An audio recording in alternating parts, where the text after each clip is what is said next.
partners, and welcome to the 5th week of the RCLS Summer Reading Program and the Wild West. This week's theme is the New World, which is a place and time that takes place between the 1200s and the 1800s, where people discovered new lands and settled communities, with the likes of Marco Polo and his explorations of Asia, or the Lewis and Clark expeditions of the 1800s. Now let's wrestle up some critters and get along, little doggies, as we start this week's project, a rope braiding loom. Yee-haw! In the time of the New World exploration, ropes played very important roles. In expeditions by ship, ropes were used for rigging, which allows the crew to shift the direction of the mainsails and other important features of the journey. In the time of the Old West, or the westward movement, ropes connected horses and oxen to covered wagons, aided with the construction of new towns, and helped with recovering wandering livestock.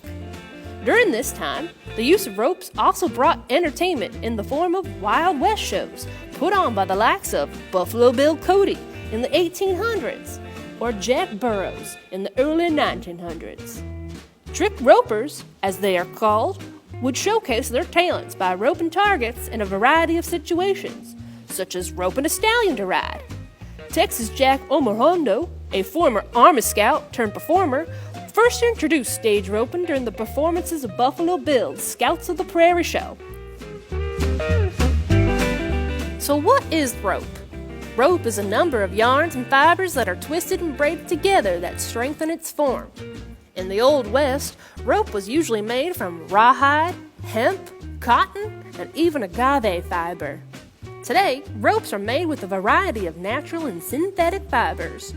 In this week's project, we'll be making what is called a 1-2-3 magic loom out of cardboard to make small-scale ropes which can be fashioned into friendship bracelets or necklaces. This type of braiding can be applied to larger fibers to make more traditional rope.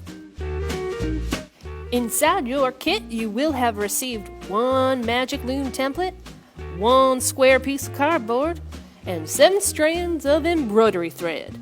The rest of the materials can be set aside for the bonus craft at the end of the video. Please make sure you check that you have all 7 strands of embroidery thread. If you don't, please give us a call and we'll give you some more. First thing we need to do is to cut out our magic loom template into its circle shape.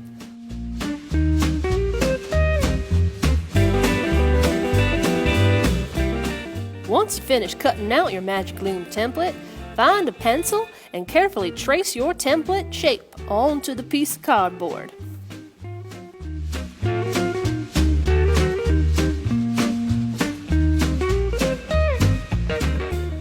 When you finish tracing, grab a pair of scissors and cut that circle out.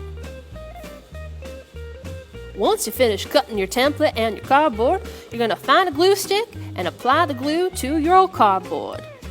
Make sure you cover it nice and good. Next, you're going to take the glue and apply it to your template. This makes sure that both sides stick together really well and you don't have any pieces missing. If you don't have any glue, you can also use double-sided tape. It works just as well.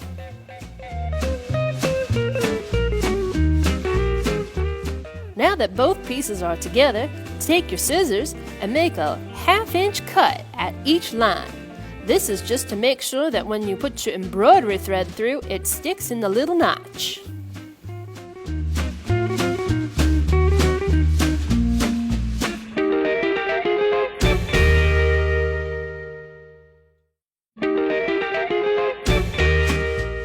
Once you cut all the notches, grab your pencil and poke it through the center.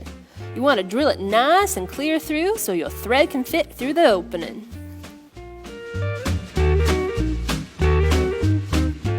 Once your loom is made, go ahead and get your 7 strands of embroidery thread.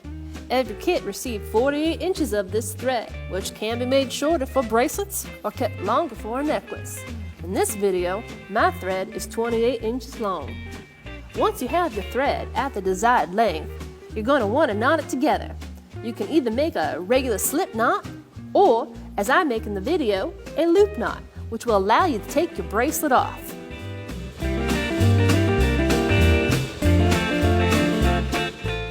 Once knotted, you're going to want to carefully push that embroidery thread through the center hole with the knot at the back side of the loom.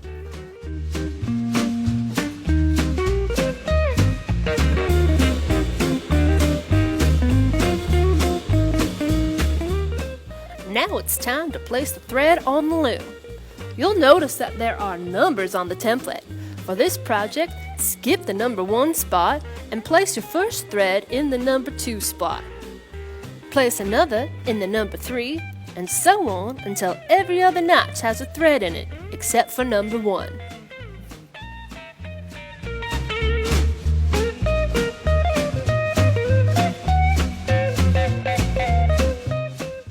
Once all the threads are in the notches, you want to count back from the number 1 spot 1, 2, 3 spaces to notch number 6. Take the thread from that notch and put it in the number 1 notch and then spin the wheel. Gonna count back 1, 2, 3 spots to the left and make the number 3 notch go to number 6. Spin the circle, count back 1, 2, 3 spots on the left, take that thread and move it to the open notch. Keep repeating the pattern until you're happy with the length of the rope that you make.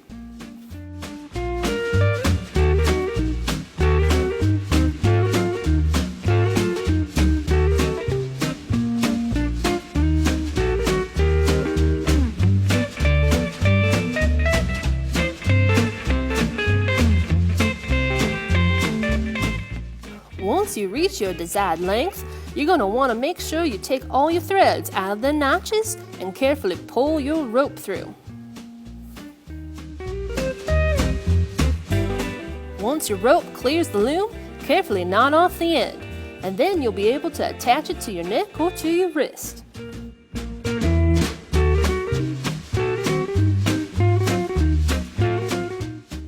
For our bonus craft, the Creation Station has taken it back old school to that summer camp tradition of Boondoggle Keychains.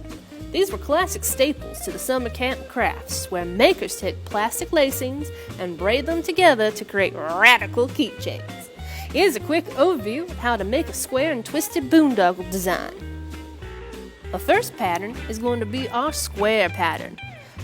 Take 2 lacings out of your bag and lay them on a table into the shape of a plus sign. In this video, we're using green and white. White is on the bottom, which we're going to fold over the green to create what looks like an equal sign. Once you have your equal sign, take your other lacing and weave it over your first strand and then under the next one.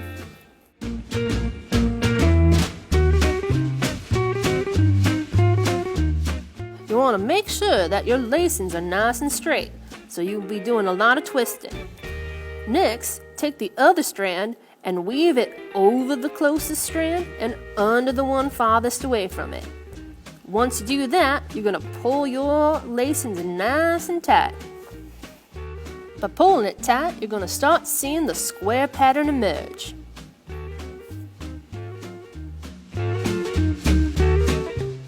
Here's a still of what it looks like to begin your boondoggle. After you start your boondoggle, you're going to want to just fold over the lacings and complete the weaving pattern over and over again until you reach your desired length. You want to make sure though that you have enough extra lacing at the end that we can tie it off.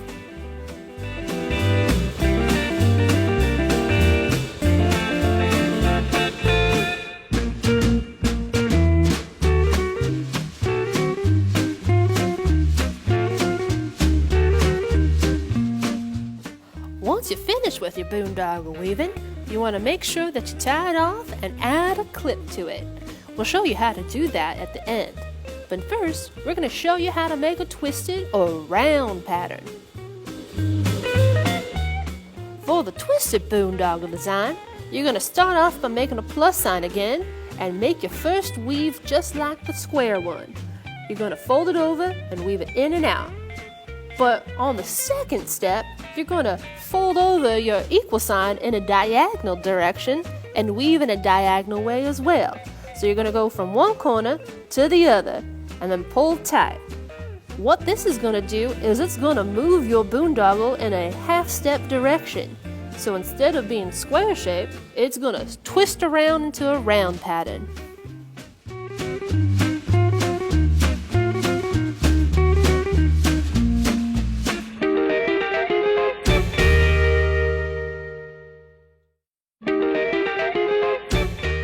Continue weaving until you reach your desired length, and then finish the keychain off with a tie-off knot.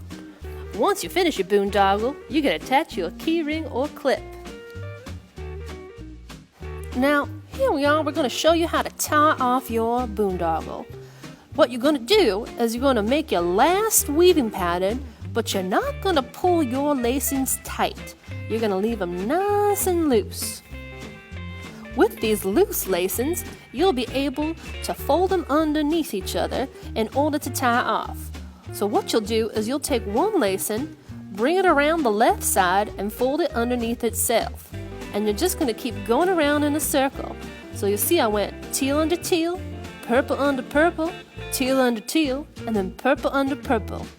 Once you do that, you're going to pull it really tight as you can. And then just make a quick slip knot to seal off the ends.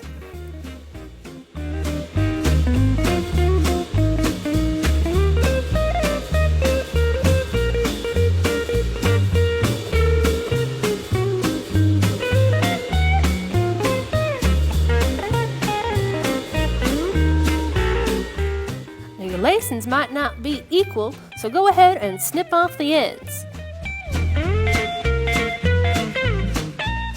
Then, go ahead and grab your key clip, open it up, and carefully slip it under the very top of your boondoggle.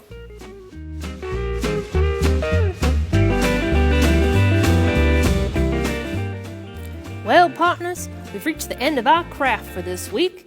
We hope you enjoyed learning all about rope, and if you want to request a kit, contact the Creation Station today. Happy trails to you until we meet again. Yeehaw!